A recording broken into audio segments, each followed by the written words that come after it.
Halo semuanya, ketemu lagi bareng gua Poldo Napitupulu. Di video kali ini gua akan masuk ke segmen Tamis, yaitu cerita misterius. Di mana gua bakal ngebahas tentang kasus-kasus yang masih menjadi misteri atau belum terpecahkan hingga saat ini. Seperti apa kasusnya? Jangan lupa untuk like, komen, dan subscribe. Jangan lupa juga untuk follow Instagram gua di @napitpoldo. Sekarang kita bumper dulu.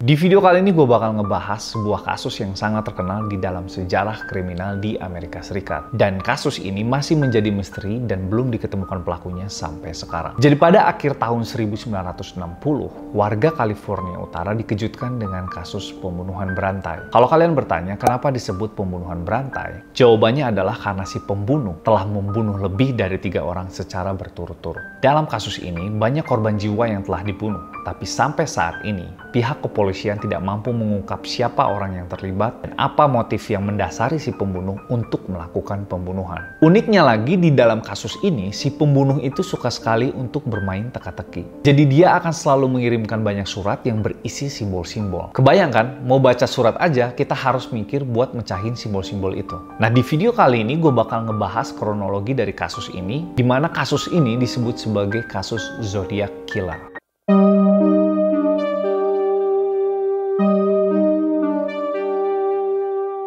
Jadi pada tanggal 20 Desember 1968, Betty Lou Jensen berumur 16 tahun dan David Faraday berumur 17 tahun pergi untuk menyaksikan konser Natal di Hogan High School.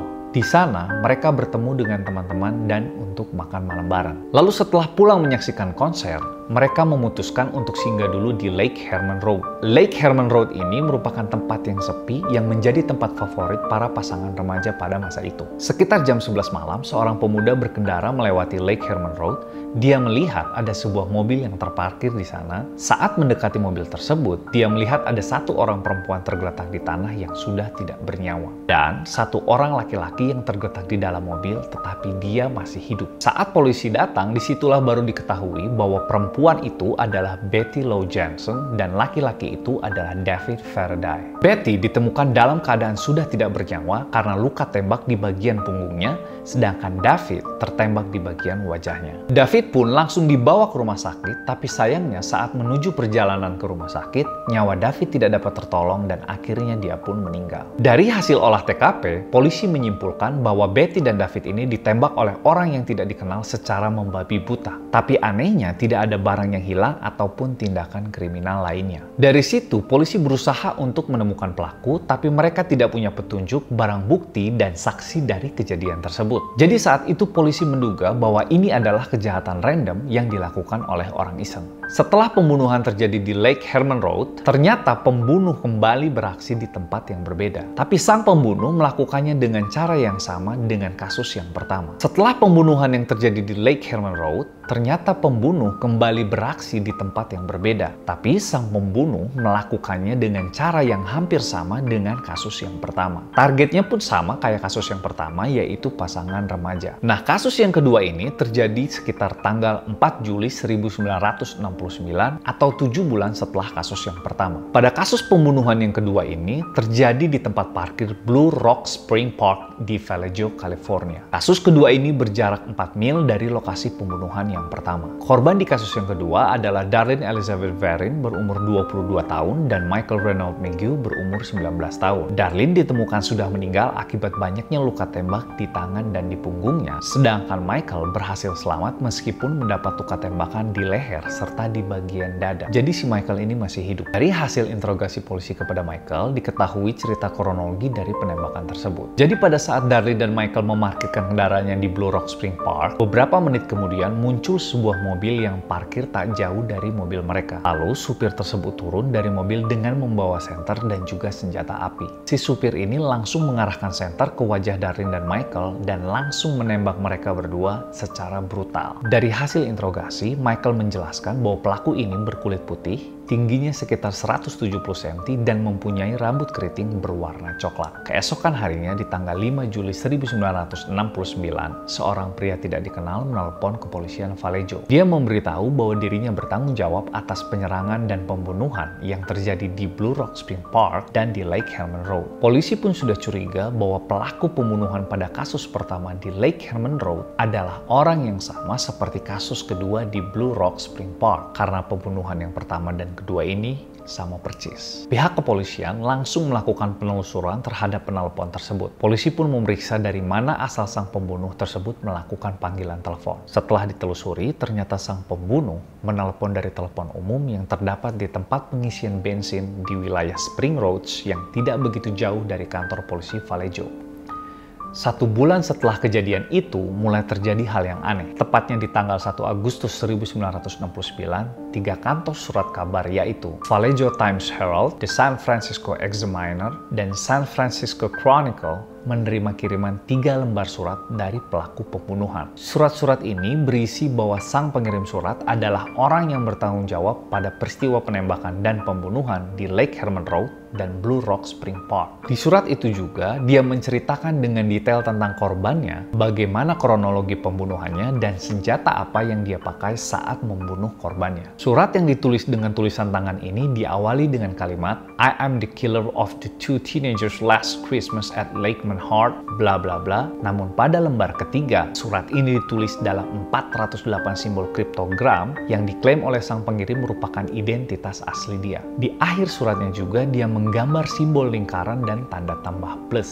Simbol itulah yang menjadi ciri khas dari si pembunuh. Ketiga kantor surat kabar ini mendapatkan surat yang sama. Namun, pada surat yang memuat simbol kriptogram, ketiga kantor surat kabar ini mendapatkan surat yang berbeda-beda. Tujuan si pengirim surat adalah meminta kepada ketiga surat kabar untuk memuat suratnya pada halaman utama. Jika hal tersebut tidak dipenuhi, dia mengancam akan melakukan pembunuhan lagi. Beberapa hari kemudian, tepatnya tanggal 7 Agustus 1969, sebuah surat dari si pembunuh sampai di kantor The San Francisco Examiner lagi. Pada bagian awal surat tersebut, si pembunuh berantai ini menyapa dengan, "Dear Editor, this is Zodiac speaking." Nah, dari surat itulah pertama kalinya dia mengenalkan dirinya sebagai Zodiac. Kemudian nama itulah yang kita kenal sampai sekarang. Pada suratnya kali ini, Zodiac Killer mengkonfirmasi bahwa dirinya adalah pembunuh dari Betty Lou Jensen, David Faraday, dan Darlene Varin yang sebelumnya sempat diragukan oleh kepala polisi Vallejo. Zodiac Killer ini membuktikan dengan mengungkap detail pembunuhan yang dilakukannya. Keesokan harinya, di tanggal 8 Agustus 1969, surat pertama Zodiac Killer yang berisikan simbol-simbol kriptogram berhasil dipecahkan oleh guru sekolah bernama Donald dan istrinya Betty Harden. Setelah berhasil dipecahkan, pada suratnya ini tidak ditemukan adanya identitas si pelaku. Jadi di dalam surat ini hanya berisikan kata-kata yang kebanyakan tiponya atau banyak salahnya gitu.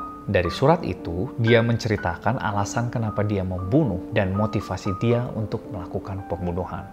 Lalu pada tanggal 27 September 1969, Zodiac Killer ini kembali melancarkan aksi pembunuhannya. Kejadian ini terjadi di Lake Berryessa, Napa County. Kali ini, pasangan kekasih Cecilia Shepard berumur 22 tahun dan Brian Hartnell berumur 20 tahun menjadi target sasaran pembunuhan Zodiac Killer. Zodiac Killer mengikat pasangan kekasih tersebut dan dengan brutal dia langsung mulai menikah mereka satu persatu. Sebelum pergi, Zodiac Killer ini meninggalkan tulisan berisi pesan yang ditujukan kepada polisi di pintu mobil korban. Tidak lupa dia juga menelpon kantor polisi dan mengakui perbuatannya. Polisi lalu langsung datang ke TKP di mana kedua korban sempat dilarikan ke rumah sakit. Tapi sayangnya nyawa Cecilia tidak dapat diselamatkan, sementara itu Brian berhasil lolos dari maut. Brian pun menceritakan kronologi kejadian dan ciri-ciri Zodiac Killer. Dari cerita Brian, Zodiac Killer ini memiliki ciri-ciri yaitu pria berkulit putih dengan tinggi 180 cm dengan berat lebih dari 77 kg dengan rambut coklat berminyak yang disisir. Zodiac Killer ini mendatangi dan mendekati mereka dengan menggunakan penutup kepala dan pakaian dengan simbol lingkaran dan tanda tambah, yang dimana ini merupakan ciri khas dari Zodiac Killer. 2 minggu kemudian, pada tanggal 11 Oktober 1969, terjadi penembakan pada seorang supir taksi bernama Paul Steen berumur 29 tahun di San Francisco. Karena kejadian berada di pemukiman rumah, secara tidak sengaja 2 orang remaja di dalam rumah melihat kejadian itu. Mereka pun langsung menelpon kantor polisi. Polisi langsung menginterogasi 2 remaja tersebut. Nah, dari merekalah didapat informasi bahwa pembunuh supir taksi itu adalah pria berkulit putih yang berbadan kekar, rambutnya cepak dengan tinggi badan 170 cm. Setelah itu, polisi langsung menyebar informasi tersebut dan menyuruh untuk berpatroli di sekitar daerah TKP. 2 blok dari TKP, petugas patroli Dan Vogt dan Eric Zelms mengamati seorang pria berkulit putih berjalan di sepanjang trotoar timur di Jackson Street. Vogt memperkirakan pejalan kaki berkulit putih ini berusia 35 sampai 45 tahun dengan tinggi sekitar 173 sampai 175 cm dan potongan rambut cepak. Hampir mirip dengan deskripsi para remaja tapi sedikit lebih tua. Saat itu, kedua polisi tersebut langsung bertanya kepada sang pria, tetapi tidak ada kecurigaan terhadap pria tersebut. Karena tidak ada noda darah yang terlihat pada bajunya, jadi polisi membebaskan pria tersebut.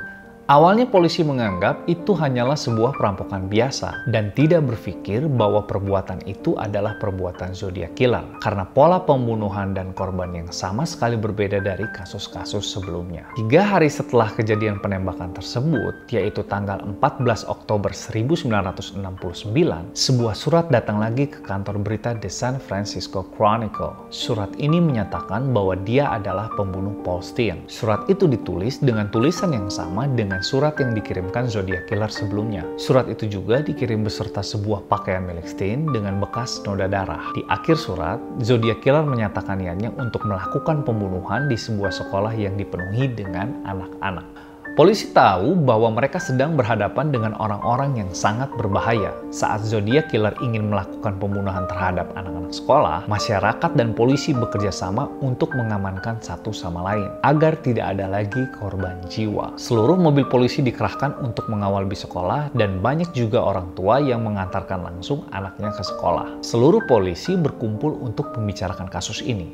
Mereka melihat kembali semua bukti-bukti yang ada. Dari beberapa saksi mata yang melihat langsung kejadian pembunuhan tersebut, polisi pun akhirnya membuat sketsa wajah Zodiac Killer dan menyebarkannya. Sayangnya, dari sekian banyak saksi dan bukti, pihak kepolisian tetap tidak mampu membuka siapa identitas dari Zodiac Killer. Dari situlah polisi sepakat bahwa siapapun yang melakukan perbuatan ini dialah orang yang sangat cerdik. Karena pembunuhan yang dilakukan Zodiac ini membuat frustasi para penegak hukum.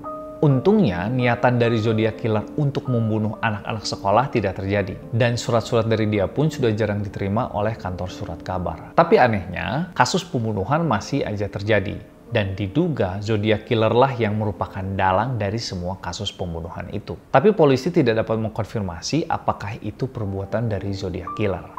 Meskipun identitas dari Zodiac Killer ini tidak pernah terungkap, tapi ada beberapa nama yang pernah dicurigai sebagai pembunuh berantai itu. Ada sebuah nama yang diduga kuat sebagai Zodiac Killer dan bertanggung jawab atas berbagai kasus penyerangan dan kasus pembunuhan pada akhir 1960-an sampai 1970-an. Robert Gray Smith dalam bukunya yang bertajuk Zodiac mengemukakan bahwa sosok di balik Zodiac Killer adalah seorang pria yang bernama Arthur Leigh Allen. Dugaan ini didasarkan pada bukti surat yang ditulis oleh Zodiac, di mana pada surat yang ditulisnya ini digunakan jenis Royal Typewriter dengan tipe Elite. Pada tahun 1991, jenis tulisan ini ditemukan di kediaman Arthur. Arthur bahkan kedapatan memakai jam tangan yang memiliki brand Zodiac. Arthur bahkan tinggal di Vallejo dan bekerja hanya beberapa blok tidak jauh dari kediaman korban, yaitu Ferrin. Wajah Arthur ini memiliki kemiripan dengan sketsa wajah yang dibuat oleh pihak kepolisian. Dan polisi juga melakukan kecocokan sidik jari Arthur dengan sidik jari yang mereka temukan pada mobil Brian. Jadi sampai saat ini tidak ada satupun orang yang dicurigai sebagai Zodiac Killer, dan sampai sekarang Zodiac Killer ini masih menjadi misteri. Nah, mungkin karena kasus ini terjadi di tahun 1960-an, mungkin teknologi yang dipakai pada saat itu tidak secanggih saat sekarang, sehingga sangat kesulitan si kepolisian untuk menemukan siapa pelaku atau siapa si Zodiac Killer ini. Atau mungkin si pembunuhnya sendiri udah meninggal, jadi sulit untuk ditemukan siapa sebenarnya pembunuhnya. Nah, dua itu hal yang menurut gue kenapa Zodiac Killer ini masih menjadi misteri. Nah, kalau kalian punya pendapat tentang kasus ini atau punya updatean, kalian boleh tambahin di kolom komentar. Paling segitu dulu videonya. Kalau kalian tertarik dengan video yang gue bahas, kalian boleh tulis di kolom komentar kira-kira video-video apa lagi atau cerita apa lagi yang kalian pengen gue bahas. Jangan lupa untuk like, komen, dan subscribe. Jangan lupa juga untuk follow Instagram gue di @nafitpoldo. Sampai ketemu di video berikutnya. Dah.